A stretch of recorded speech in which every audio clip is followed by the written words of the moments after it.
वर्णिवेशरमणीय दर्शनं मन्दहासरुचिराननाम्बुजं पूजितं सुरनरोत्तमैर्मुदा धर्मनन्दनमहं विचिन्तये।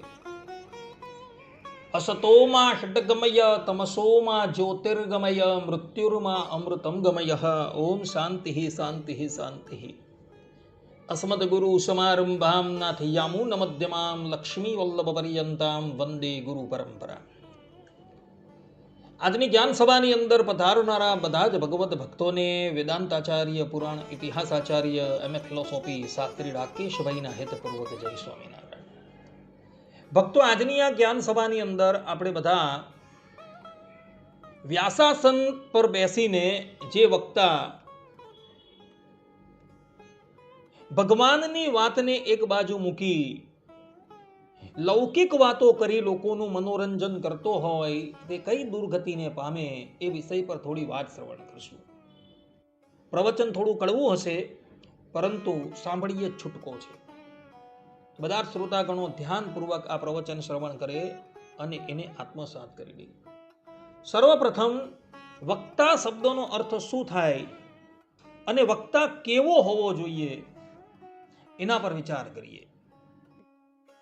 તો સંસ્કૃત વ્યાકરણમાં વચ ધાતુ આવેલું છે, જેનો અર્થ થાય છે બોલવું, કહેવું, અને એને તૃચ્છ પ્રત્યય લગાવવાથી વક્તા શબ્દ સિદ્ધ થાય છે, જેનો અર્થ થાય છે વચતી ઇતિ વક્તા, અર્થાત કે જે બોલે છે તેને વક્તા કહેવામાં આવે છે. એનો યથાર્થપણે અર્થ કરીએ તો જે બોલે, વાણી દ્વારા અર્થ પ્રગટ કરે, ઉપદેશ આપે અથવા તો વચન ઉચ્ચારે તે વ્યક્તિને વક્તા કહેવામાં આવે છે. આ પ્રમાણે વક્તા શબ્દની વ્યુત્પત્તિ વૈયાકરણીઓએ કરેલી જોવા મળે છે. શ્રીમદ ભાગવતના મહાત્મયના 6 અધ્યાયના 20મા શ્લોકમાં સૂતજી વક્તાઓના લક્ષણ આપતા કહે છે કે વિરક્તો વૈષ્ણવો વિપ્રો વેદ શાસ્ત્ર વિશુદ્ધિ કૃત દ્રષ્ટાંત કુશલો ધીરો વક્તા કાર્યો અતિ નિસ્પૃહ. અર્થાત કે જે વેદ શાસ્ત્રની સ્પષ્ટ વ્યાખ્યા કરવામાં સમર્થ હોય, જાત જાતના દ્રષ્ટાંત આપી શકતો હોય તથા વિવેકી અને સાવ નિસ્પૃહી હોય એવા વિરક્ત અને વૈષ્ણવ ભક્ત બ્રાહ્મણને વક્તા બનાવવો જોઈએ. આ પ્રમાણે જે વેદ વેદાંગનો પ્રારંગત પંડિત હોય, વેદાદિક શાસ્ત્રની યથાર્થપણે વ્યાખ્યા કરી શકતો હોય એવા વ્યક્તિને વક્તા બનાવવો જોઈએ એવું સૂતજી કહે છે. ભગવાન સ્વામિનારાયણ લોયાના 12મા વચનામૃતમાં કહે છે કે વક્તા પણ સુધો શાંત હોય અને તેમાં કોઈ દોષ ન હોય તે સમયે તે થકી જ્ઞાન સાંભળવું જોઈએ. આ પ્રમાણે ભગવાન સ્વામિનારાયણે પણ વક્તાના લક્ષણ કરતા કહેલું છે કે જે શાંત હોય, જેમાં કોઈ પણ જાતનો દોષ ન હોય, અને અધ્યાર્થી જે વેદ વેદાંગનો પ્રારંગત પંડિત હોય તેના થકી જ જ્ઞાન સાંભળવું જોઈએ, પરંતુ બીજા થકી ક્યારેય પણ જ્ઞાન સાંભળવું જોઈએ નહીં એવું અધ્યાર્થી ભગવાન સ્વામિનારાયણ અહીં કહી રહ્યા છે.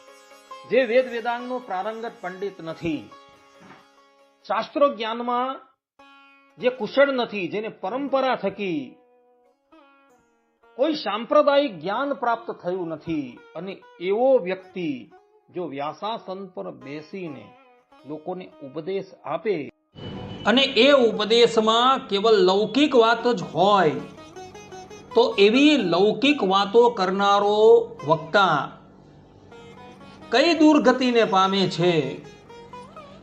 તો એ સંબંધમાં પદ્મપુરાણમાં મહર્ષિ પુલસ્ત ગંગાપુત્ર ભીષ્મને કહે છે કે અર્થ કામ પ્રધાનસ્તુ યો વદેત હરિકથામ સપચ્યતે મહાગોરે નરકે કાલશૂત્રકે. અર્થાત કે અર્થ અને કામ, અર્થાત કે લૌકિક લાભ માટે હરિકથા કહે છે તે ભયંકર કાલસૂત્રી નામના નરકમાં જઈને રંધાય છે. સ્કંદ પુરાણમાં મહર્ષિ કાર્તિક સ્વામી સાવરણી મનુને કહે છે શ્રદ્ધાહીન કથામ વક્તિ ભક્તિહીનો જનો યદા સવક્તા સ્વપચો ગેયઃ સભાયામ દોષકારકઃ.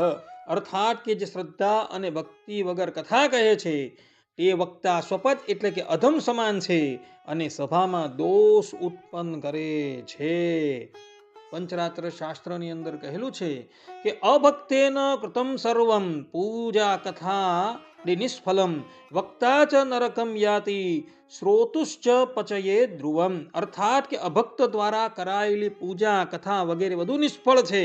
આવો વક્તા પોતે નરકમાં જાય છે અને શ્રોતાઓને પણ પતનમાં પાડે છે.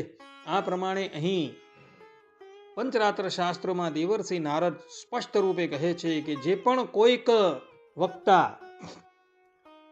લૌકિક ભાવથી યુક્ત થઈને કથા કહે છે એ પોતે તો અધોગતિના માર્ગે જાય જ છે, પરંતુ સાથે સાથે કથા સાંભળનારાને પણ અધોગતિના પંથ ઉપર આરૂઢ કરી દે છે. અને એટલે માટે શ્રીમદ ભાગવતના એકાદશ સ્કંદમાં તૃતીય અધ્યાયમાં યોગેશ્વરો કહે છે કે શ્રોત્રિયમ બ્રહ્મનિષ્ઠમ ભક્તમ ભાગવતમ ગુરુમ તસ્માદેવ હરિમ શ્રોતવ્યમ ના અન્યસ્માત કદાચન. અર્થાત કે જે વેદજ્ઞ બ્રહ્મનિષ્ઠ ભગવાનનો ભક્ત ભાગવત સ્વરૂપ ગુરુ હોય એવા વક્તા પાસેથી જ હરિકથા સાંભળવી, બીજા પાસેથી ક્યારેય પણ હરિકથા સાંભળવી જોઈએ નહીં.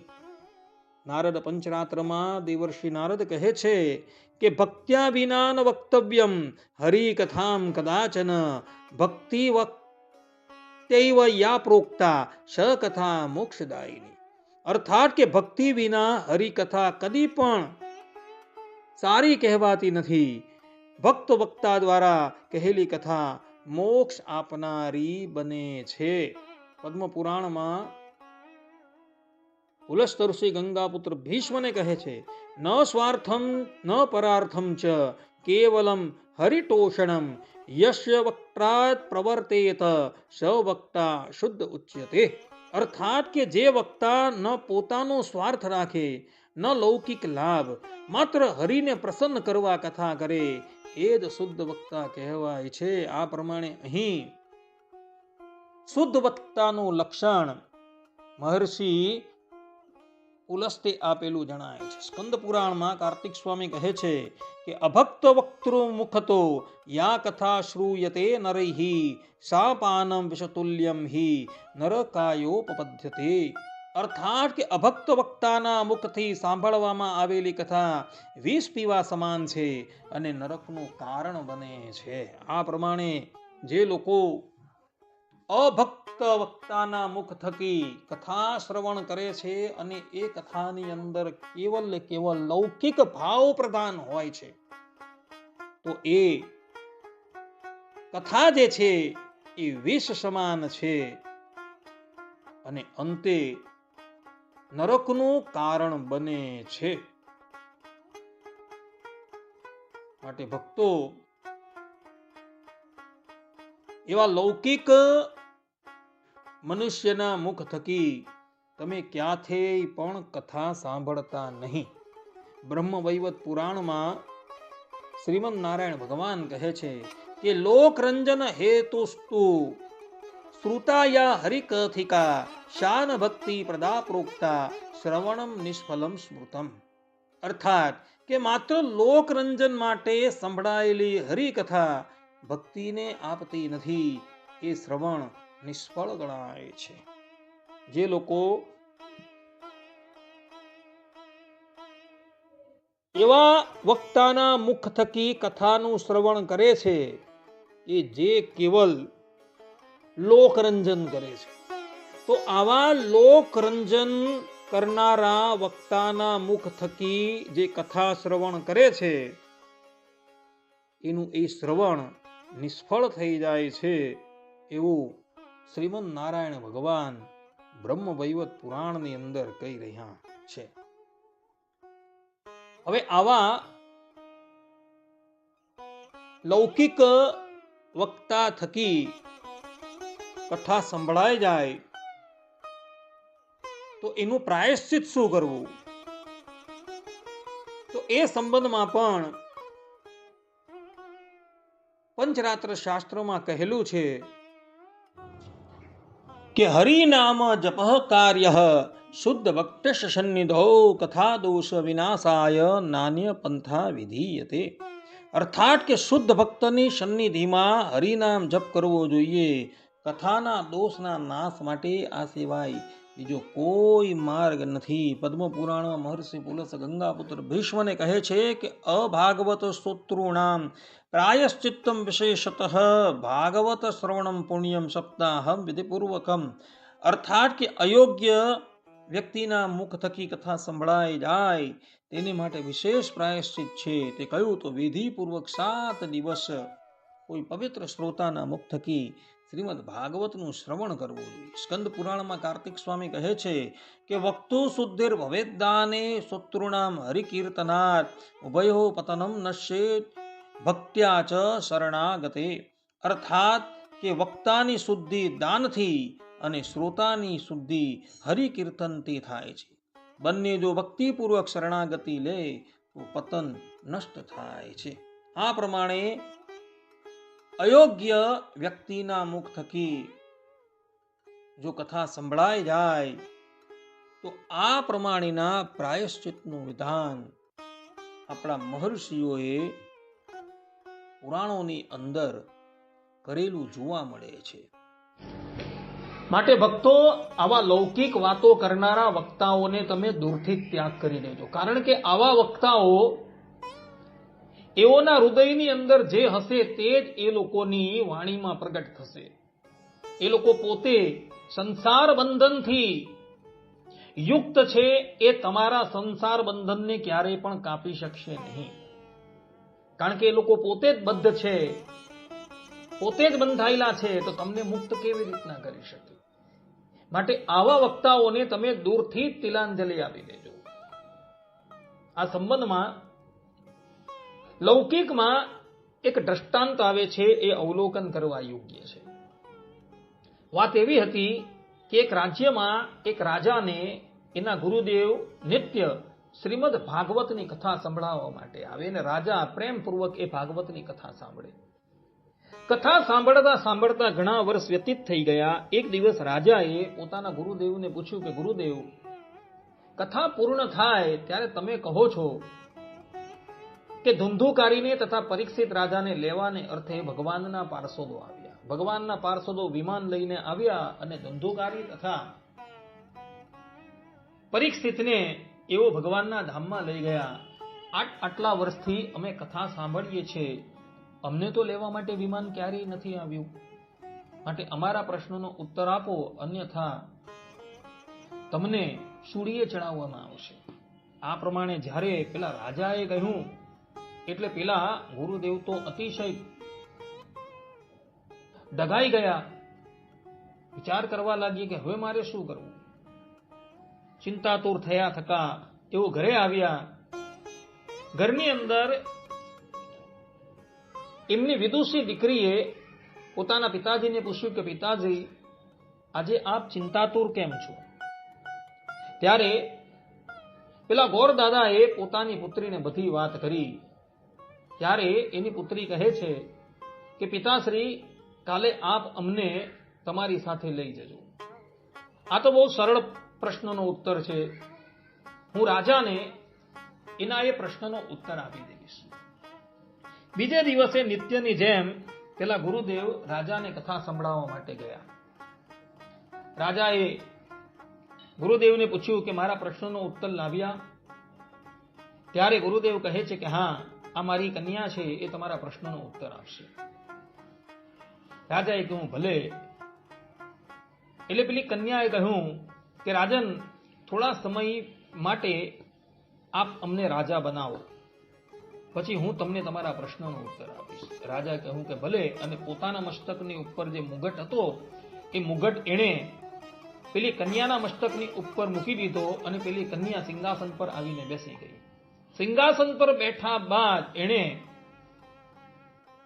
રાજાના સેવકોને આજ્ઞા કરી કે આ બંને જણાને તમે આમને સામને થાંભલાની સાથે બાંધી દે. પેલી કન્યાની આજ્ઞા થતા રાજાના સેવકોએ ગુરુને તથા રાજાને એક થાંભલાની સાથે બાંધી દીધા. ત્યારે પેલી કન્યાએ રાજાને કહ્યું કે રાજન, આપ આપના બંધનોને ખોલો.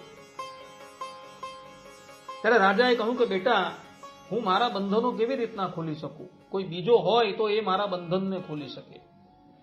ત્યારબાદ પેલી કન્યાએ પોતાના પિતાશ્રીને કહ્યું કે પિતાશ્રી, આપ આપના બંધન સ્વયં ખોલો. ત્યારે એના પિતાએ કહ્યું કે બેટા, હું પણ બંધાયેલો છું, તો પછી હું મારા બંધનને કેવી રીતના ખોલી શકું? કન્યાએ કહ્યું કે હે રાજન, તમારા પ્રશ્નનો ઉત્તર તમને પ્રાપ્ત થઈ ગયો છે. કન્યાની આજ્ઞા થતા રાજાના સેવકોએ બંનેઓને બંધનમાંથી મુક્ત કર્યા. રાજાએ કહ્યું કે બેટા, કેવી રીતના પ્રશ્નનો ઉત્તર પ્રાપ્ત થયો? ત્યારે પેલી કન્યા કહે છે કે રાજન, મારા પિતાશ્રી પણ બંધનથી યુક્ત છે અને તમે પણ બંધનથી યુક્ત છો. મારા પિતાશ્રી પણ જગતના વ્યાપારમાં બંધાયેલા છે અને તમે પણ જગતના વ્યાપારમાં બંધાયેલા છો. પછી તમારી સન્મુખે ગમે એટલી વખત શ્રીમદ ભાગવતની કથા કહેશે તો પણ એ પોતાના બંધન કાપી નથી શકતા, તો તમારા બંધનને કેવી રીતના કાપી શકવાના? માટે વક્તા જે છે એ સુખદેવજી મહારાજ જેવો જોઈએ અને શ્રોતા જે છે એ પરીક્ષિત રાજા જેવો જોઈએ, તો જ સંસાર બંધન કપાય. અન્યથા સંસાર બંધનથી ક્યારેય પણ મુક્ત ન થવાય. આ પ્રમાણે પેલી કન્યાની વાત સાંભળી રાજા અને ગુરુ બંને જણાને પોતાની ભૂલ સમજાય. માટે ભક્તો, લૌકિકની અંદર જે આ ચરિત્ર છે એ ચરિત્રને તમે બધા આત્મસાત કરી નાખો અને તમે બધા પણ એવા વક્તાના મુખ થકી કથા શ્રવણ કરજો કે જે વક્તા ખરેખર વાસ્તવની અંદર જગતના બંધનથી મુક્ત હોય. એવા વક્તાના મુખ થકી જ તમે કથા શ્રવણ કરજો. પરંતુ જે લૌકિક વાતો કરી કથાની અંદર ફિલ્મના દ્રશ્યો બતાવી લોકોનું મનોરંજન કરનારા એવા અસત વક્તાઓને દૂરથી જ ત્યાગ કરી દેજો. કારણ કે એ લોકોની અંદર કાંઈ હોતું નથી. એ લોકો કેવલ પોતાની પ્રસિદ્ધિ કરાવવાને અર્થે લોકોને દિગ્ભ્રમ કરતા હોય છે. નથી તો એ લોકોને સાંપ્રદાયિક જ્ઞાન કે નથી તો એ લોકોએ શાસ્ત્રોનો પરિપૂર્ણ વિચાર કરેલો હોય. તો આવા વક્તા થકી તમે ક્યારેય પણ કથા શ્રવણ કરતા નહીં. સંપ્રદાય જ્ઞાન રહિતત્વાત સ્વયં મૂઢો અન્યાન્ય વ્યાહમૂયતી, એવું શંકરાચાર્યજી શાંકર ભાષ્યની અંદર કહે છે. અર્થાત કે જે સંપ્રદાય જ્ઞાન રહિત છે એ પોતે તો મૂળ છે, પરંતુ અન્યને પણ વ્યાહમો ઉત્પન્ન કરે છે.